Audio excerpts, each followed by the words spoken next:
Adik-adik pasti bingung kenapa kakak di sini, kenapa kakak ngumpulin adik-adik. Jadi kakak adalah guru Indrayani dari jurusan promosi kesehatan dari Politeknik Negeri Padang. Nah, tujuan kakak di sini sedikit membagi informasi atau penyuluhan mengenai kesehatan reproduksi untuk adik-adik semuanya. Pasti adik-adik nanya nih, penyuluhan tentang kesehatan reproduksi untuk apa ya gitu. Nah, kakak di sini menjelaskan tentang kesehatan reproduksi untuk adik-adik semuanya agar adik-adik tahu nih cara menjaga kesehatan reproduksi yang baik dan benar. Nah, sebelumnya adik-adik udah tahu nggak apa itu arti remaja? Udah tahu deh apa itu?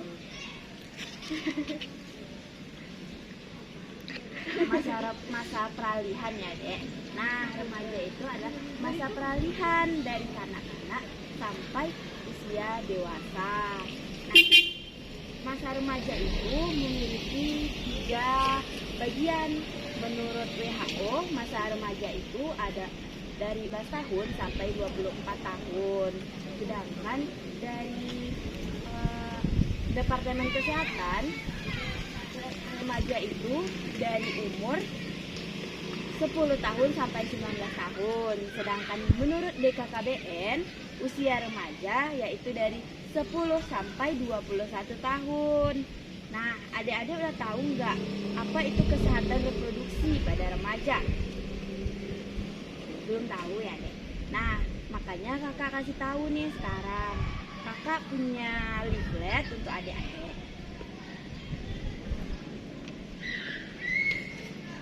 Nah, dari leaflet yang kakak bagikan, kesehatan reproduksi adalah keadaan sehat, baik secara fisik, psikis, dan sosial yang berkaitan dengan sistem, fungsi, dan proses reproduksi pada laki-laki dan perempuan agar dapat bertanggung jawab.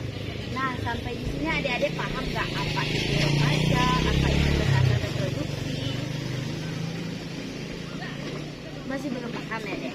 Nah, ayo kita dengarkan lebih lanjutnya ya, Dek.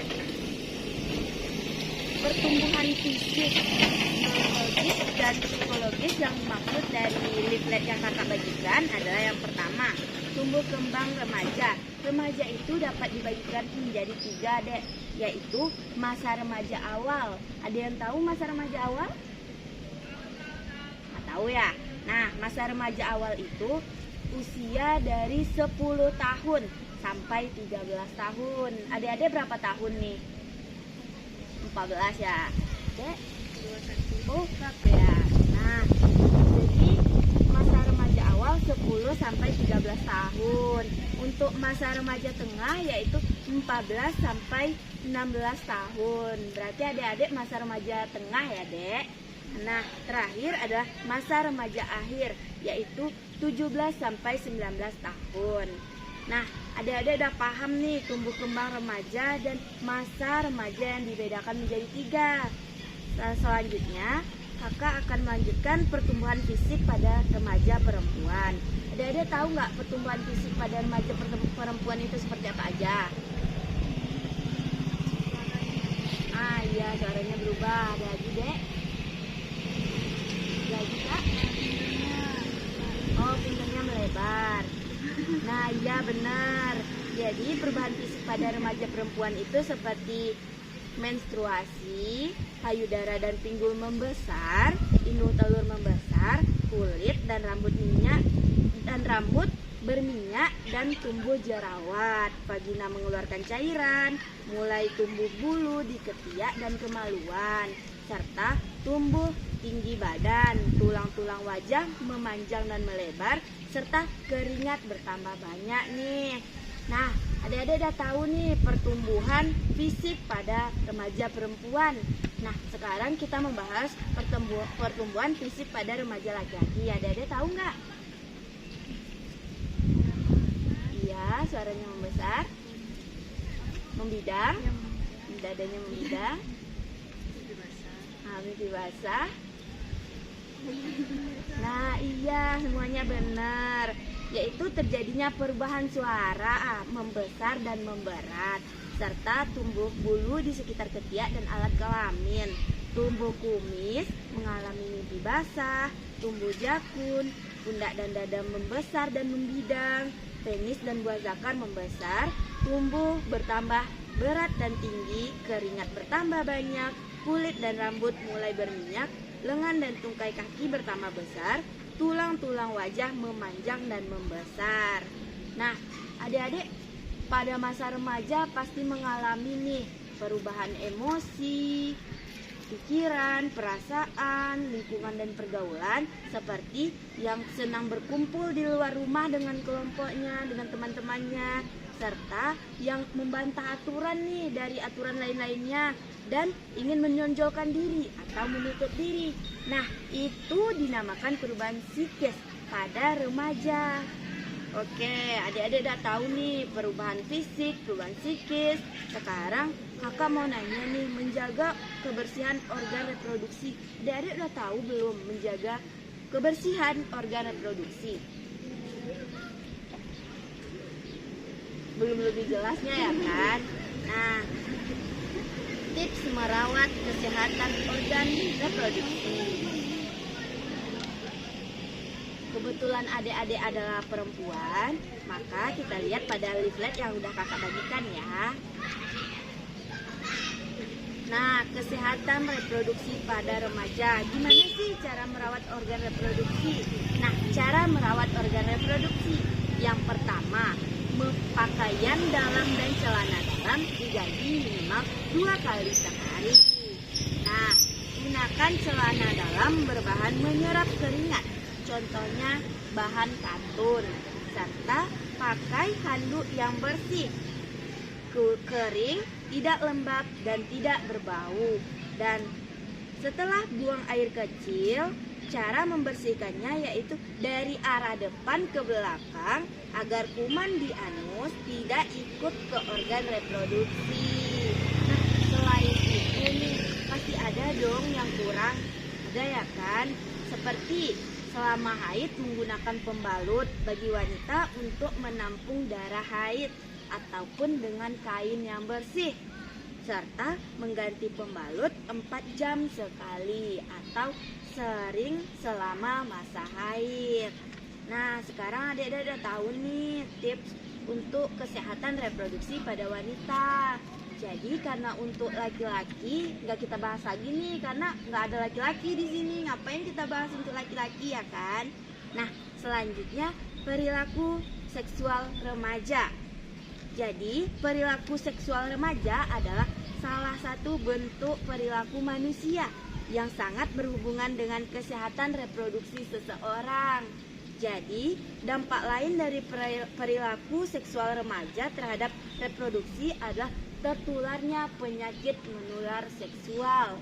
Nah, kalau organ reproduksi kita tidak sehat, tidak bersih, bisa saja terkena penyakit menular seksual. Penyakit menular seksual seperti apa ya Kak yang akan terjadi pada kita semua? Nah, yang pertama yaitu adalah gonor. Ada yang tahu penyakit gonor?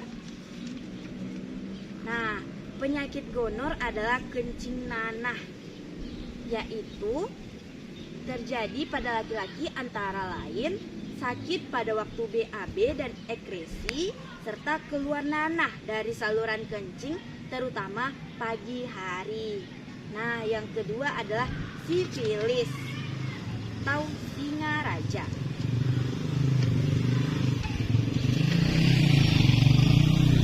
Nah, sifilis ini adalah timbulnya benjolan di sekitar kelamin, kadang-kadang disertai dengan pusing dan nyeri tulang yang akan menghilang sendirinya tanpa diobati. Yang menghilang adalah pusingnya ya dek, bukan penyakitnya. Jadi adik-adik harus bersih-bersih nih organnya agar tidak terkena penyakit ini. Nah, selanjutnya nih ada penyakit herpes. Penyakit herpes ini disebabkan oleh virus, yaitu timbulnya bintik-bintik beserta air di atas kulit dengan warna dasar kemerahan, dan jika pecah menimbulkan luka lecet yang terbuka dan sangat nyeri. Nyeri, kadang gatal, serta kemerahan pada tempat yang terkena. Nah, ini gambarnya. Nah, selanjutnya ada lagi nih. Candida spagina, yaitu disebabkan oleh jamur, yaitu cairan berwarna seperti keju dan susu basi disertai dengan gatal. Iya.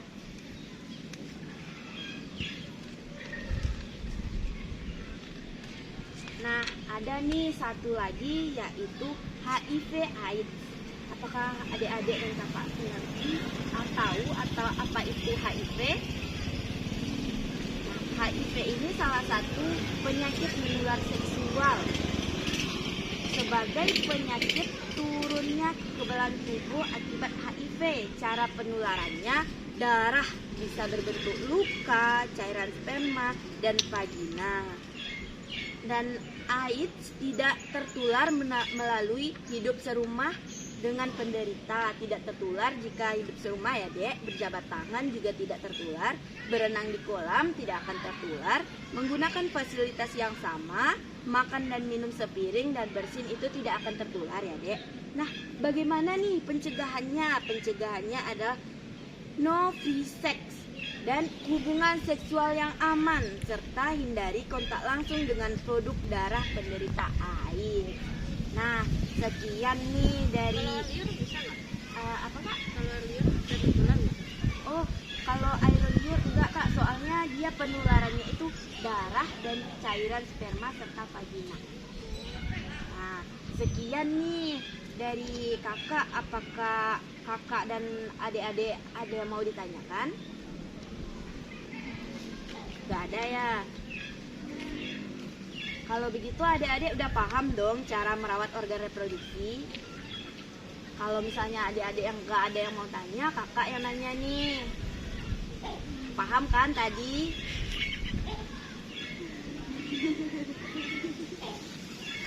Ada yang mau ditanya? Oh, ada yang paham juga. Nah, kakak mau nanya nih, apa tadi cara merawat organ reproduksi?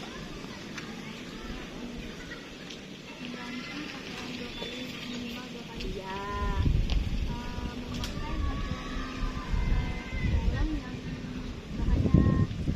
Iya.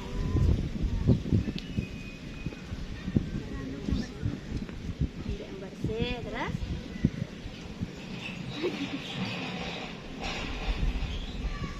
Membersihkan jika kita sudah buang air kecil atau buang air besar. Nah, dengan adanya penyuluhan yang kakak adakan, diharapkan adik-adik dan kakak memahami nih cara merawat organ reproduksi agar sehat dan bersih. Nah, sekian dari kakak. Terima kasih. Assalamualaikum warahmatullahi wabarakatuh.